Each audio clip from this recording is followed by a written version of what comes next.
Hello everyone, I would like to give you a brief introduction to the thinkFinance ETF Navigator, which you can open by clicking on this button here in the main window.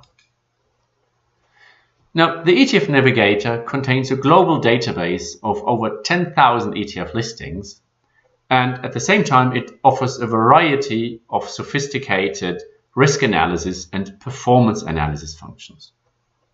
To start with, down here below the main table, you'll find a variety of search filters that you can use to search ETFs in our global ETF database.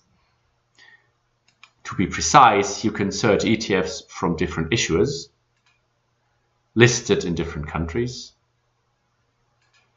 listed at different exchanges, and listed in different currencies. In addition to that, you can set search filters in terms of size of the fund, age of the fund, and total expense ratio in the fund. And you can add a keyword in your search. So let's do an example. Let's look for ETFs on the famous S&P 500. So I'm adding this keyword here. And let's assume I'm interested in ETFs that have at least 2 years of track record. And once I've set all these filters, I press the search button. And you can see here there's a long list of ETFs on the S&P 500 that fulfill my search criteria. Therefore, let's make this search a bit more specific. And let's assume I'm looking for ETFs that are listed in Frankfurt, in Germany, and that are quoted in euros. So I'm adding these two filters and I'm pressing the search filter, and now you see the list has become considerably shorter. Now, what you can see here in the main table, there's a lot of useful information here in different columns. And therefore, it's important that you can customize this table in terms of what columns you want to look at. And you can do that by opening the column selector here. And here you see all the different colors that you can display here, from static data like name, issuer, ISIN, currency exchange, and so on, up to bid-ask spread. And you can enable or disable different columns to make the table more specific to your needs. So now you can look at the ETFs you're interested in. For instance, let's assume I'm interested in, let's say, this one and this one.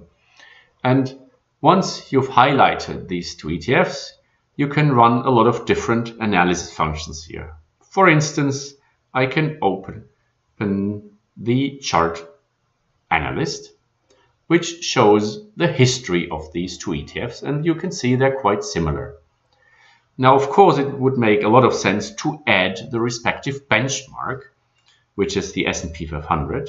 So I'm adding the S&P 500 to the plot, but I have to remember that the two ETFs I chose are quoted in euros.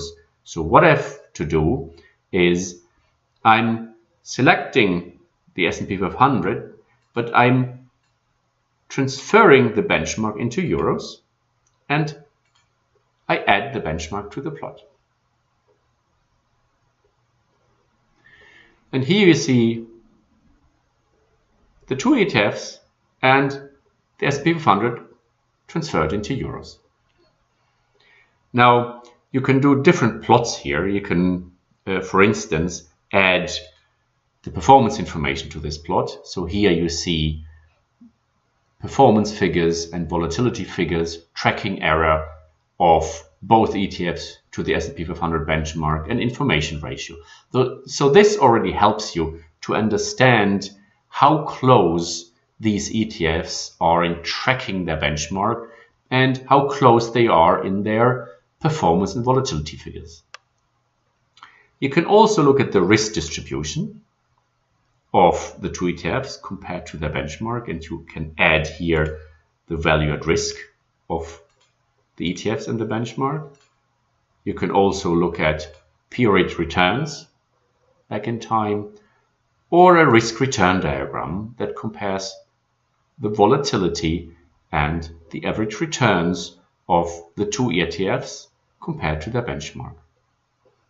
So let's close the chart analyst and we go back to the main table. So here you can compare the different ETFs in terms of inception date, size of the fund, the total expense ratio, and so on. So this helps you to compare different ETFs on the same underlying and to select the ETF that fits your investment needs. That concludes my introduction to the thinkFinance ETF Navigator. If you have questions to the ETF Navigator or any other function of thinkFinance, then please visit our website thinkfinance.eu. Thank you for watching and goodbye.